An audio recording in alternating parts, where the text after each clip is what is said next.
Topic classification of bryophyta.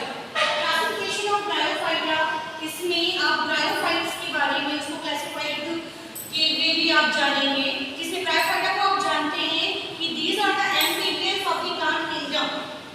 जैसे पहले जल में जीवन का विकास हुआ और सबसे पहले जब unicellular to multi cellular organism बने यानी प्लांट्स बने, तो उसमें सबसे पहले एल्गी आई और एल्गी जब धीरे धीरे करके एल्गी का विकास हुआ, तो जब एल्गी धीरे धीरे करके डेवलप करने लगे तो वो जल में एल्गी का विकास हुआ। धीरे धीरे करके जब वो थल पे यानी लैंड एरिया में आ करके सर्वाइव करना स्टार्ट किए, तो सबसे पहले जो प्लांट आया दैट इज कॉल्ड ब्रायोफाइटा।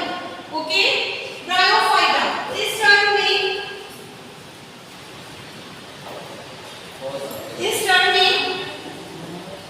इस टर्म में ये लीजिए, यहाँ पर bryophyta these are the amphibians of the plant kingdom.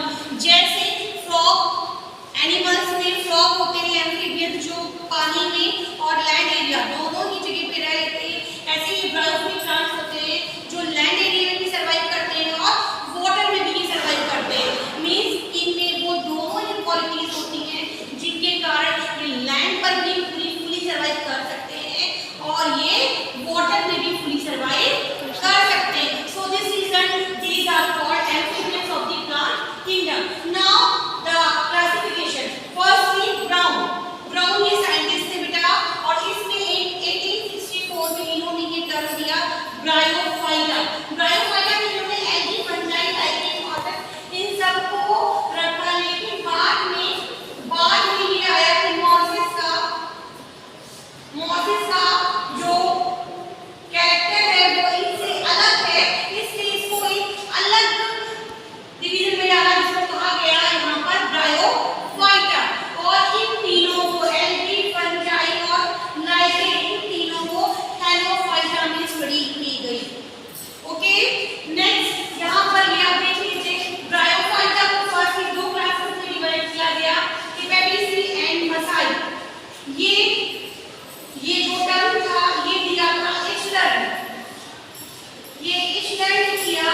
इसके बाद इन्होंने यहीं पर छोड़ दिया, इनको दो क्लासेस में डिवाइड करने के बाद इसको इन्होंने यहीं पर स्टॉप कर दिया। नेक्स्ट आए एंगलर, एंगलर ने इसको हिपेटिसी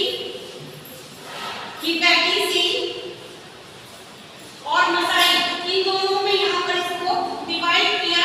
साथ में इसके ऑर्डर्स को भी बताया, इसके ऑर्डर्स को बताया। ऑर्डर्स में हिपेटिसी का जो ऑर्डर आया बेटा, उसमें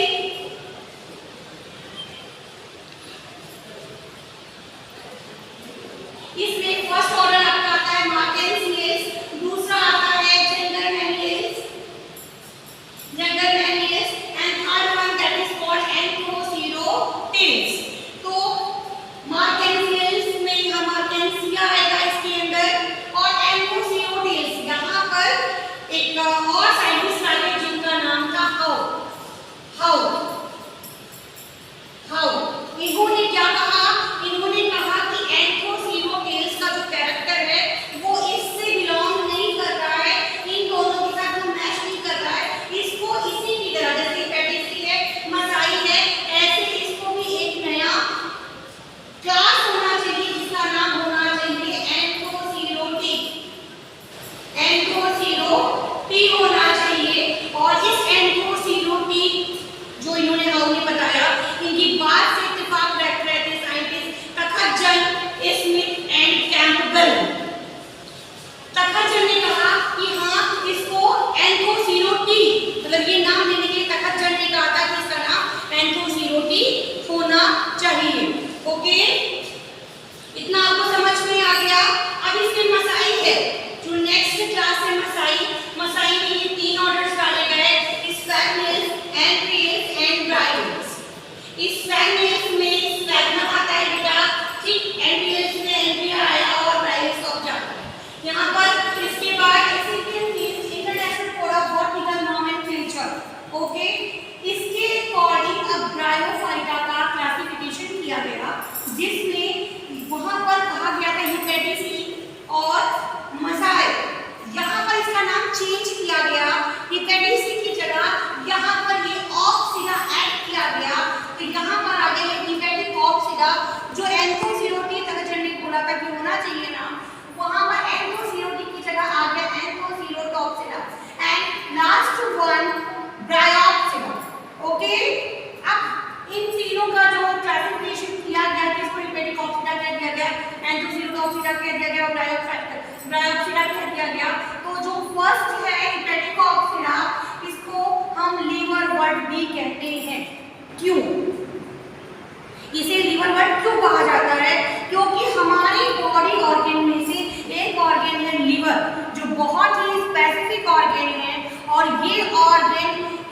उनका जो शेप होता है, पेडिकॉप्सिया में जो थैलेस का स्ट्रक्चर होता है वो लीवर की शेप का होता है। So this reason that class इसको कहा जाता है, that class is called liverwort, क्योंकि इसका शेप लीवर की तरीके का होता है।